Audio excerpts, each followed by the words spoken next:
प्रशांत किशोर के लिए ये अगर ऑप्शन होता कि जिस तरह से एनडीए ने या महागठबंधन ने, भाई एक प्लेयर जो पार्टी है उसके पास 15-16% का या 14% का वोट शेयर है, और जो छोटी छोटी पार्टियां हैं जो अलग अलग कास्ट को रिप्रेजेंट करती हैं, जो सोशल जस्टिस की पॉलिटिक्स कर रही हैं, उन सबको भी अगर प्रशांत किशोर इकट्ठा करके एक अलग अलायंस या थर्ड फ्रंट जैसी स्थिति पैदा करते, वो स्थिति ज्यादा प्रशांत किशोर के लिए बेहतर होती कि जिसमें कि अलग अलग पार्टियां जो जातियों को रिप्रेजेंट करती हैं वो उससे उनका वोट मिलता, या फिर वो स्थिति प्रशांत किशोर जैसे नए प्लेयर के लिए जो एक क्लीन पॉलिटिक्स करना चाहता है वो डिसएडवांटेज वाली स्थिति होती। प्रशांत किशोर बिहार के इलेक्शन में उनके बारे में इतना चर्चा हो रहा है, मुझे इस पे कोई आश्चर्य नहीं।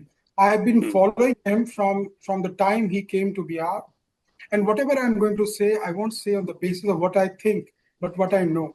हमने प्रशांत किशोर की जितनी वीडियोस है, उन्होंने जो भी डिस्कोर्स पिछले कई सालों में कहा, उसको देखा, और फिर उनके बारे में जो लोग बात कर रहे हैं, मैं आपको बता दूं कि प्रशांत किशोर बहुत एम्बिशियस है। पहले वो आके एज ए स्ट्रैटेजिस्ट उन्होंने काम किया, और ये जो अभी इलेक्शन नहीं लड़ रहे हैं, मुझे लगता है वो भी उनके एक स्ट्रैटेजी का पार्ट है। प्रशांत किशोर को हमें लाइट में नहीं लेना चाहिए। आपको शायद पता हो अच्छे से कि एक टाइम नीतीश कुमार जी ने कहा कि प्रशांत किशोर उनके एक्चुअल उत्तराधिकारी हैं। I don't remember the exact term but something like that he said.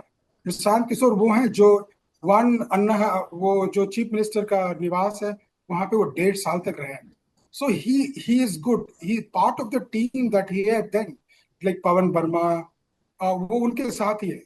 तो वो उनका इलेक्शन नहीं लड़ना, मुझे लगता है उनकी एक स्ट्रैटेजी का पार्ट है। Probably he wants to focus, as he said in one of the press release, he wants to focus on the organizational base of his party.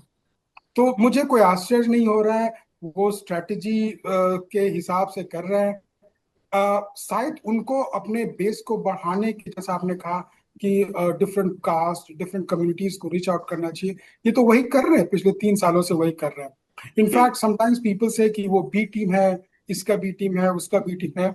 मुझे लगता है, जहां तक मैं समझ पा रहा हूँ, वो जनता दल यूनाइटेड का ए टीम है।